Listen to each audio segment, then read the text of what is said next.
Some massive transfer moves so far this window, but who are the best 5? I've compiled my list slightly controversially, so we're going to throw it open to the panel to pull my ideas apart. We've gone for Lukaku, Costa, Alexis Sanchez, Di Maria and Balotelli. Was run by Dave from Squawka. First and foremost, mate, I mean, you must clearly be in full agreement. No, I'm afraid I'm going to go Costa 1. You know, I think he's been absolutely outstanding since he's joined Chelsea. Okay. 28 goals in the league last year. So we're going to see how well the plot holds up. Costa 1, yeah. Then Di Maria 2. I think United have been lacking creativity. All right. Di Maria registered 17 assists in La Liga last season. More than any other player in Europe's top 5 league. Definitely number 2. I should have an assistant for this. This is fine. Then I'm going to go Lukaku number 3. Okay. Ooh, Lukaku 3. Okay. Sanchez 4, and then Balotelli number 5. I think Balotelli's going to start well and just going to fade. Right, cool.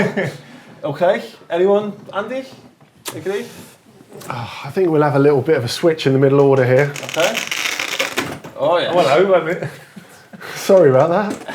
It's not worked out well for Di Maria already. Okay. United are having a terrible week. So what are you going to swap them around? I think Alexis I'm going at 3. stick Di Lukaku Maria back 4. up there. I agree with Dave for Di Maria. Is expensive, but United need him, and that's simply the way it is.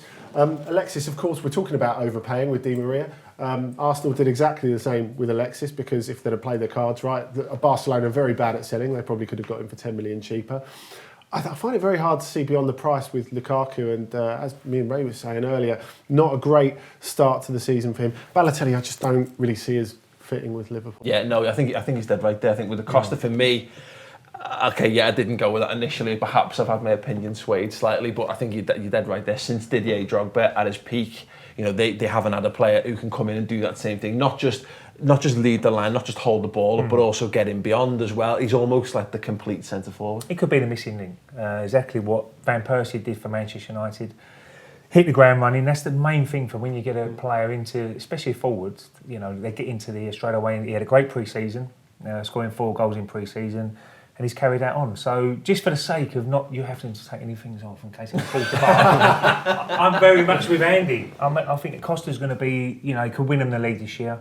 Di Maria is a big signing. He's got to prove it now in the Premier League, but he's a quality player. That's what sort of players that Man United need. Sanchez, I think that was a real. They had a great World Cup. I think the Arsenal fans are very, you know, looking forward to seeing him play on a regular basis. He's going to get better as the season goes on. Lukaku. Big money move, you know. I think Chelsea have been brilliant in this transfer window. The signings they've let go. On the Lukaku thing, I actually think it's a lot of money for Everton to spend, a massive amount for Everton as well. Let's not forget, you know, they're not, you know, they're famed for not being the biggest spenders in the transfer market per se. But what I think Martinez has done a very clever thing there, because look at what he achieved last season, and so much of that was based around Lukaku leading the front line. And when the loan ended, you thought, how are they replacing him? Well, they've replaced him with him. So it's a lot of money, but it works for Everton. I don't think they're going to lose a lot of money on either. If they're going to sell Lukaku on, if he's going to have a good season, it's going to have to be one of the big boys who's going to buy him. Chelsea aren't going to buy him back.